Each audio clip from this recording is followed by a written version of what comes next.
এইভাবে এইভাবে ব্রুডার করাতে অনেক সুবিধা পাইছি, অনেক আরামে মুরগি লালন পালন করা যায়। কিন্তু একটা সমস্যা তৈরি হয়েছে, সেটা হলো এই খাবারের পাত্রের থেকে কিছু খাবার নষ্ট করে, মানে নিচে পড়ে যায়, এই জালি দিয়ে নিচে পড়ে যায় এই খাবারগুলি। এই যে পড়ে গেছে প্রচুর পরিমাণ খাবার নিচে পড়ে।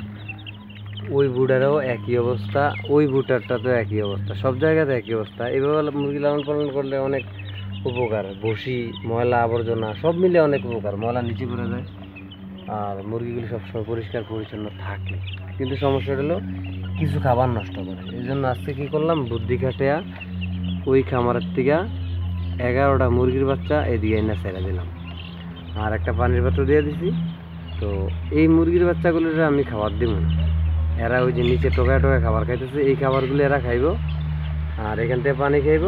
এতে এরা এই ব্রুডারের ভিতরে যে খাবারটা নষ্ট হইতেছে, এই খাবারটা আমার আর নষ্ট হইলো না। এখানে ওরা নিজেদের মতো খেয়ে নিল, ওরাও ভালো থাকলো, আমার খাবারও অপচয় নষ্ট হইলো, মানে অপচয় আর হইল না। সব মিলিয়া বুদ্ধি খাটায়া এই কাজটা করলাম আজকে। ওই যে খাবার খাইতেছে,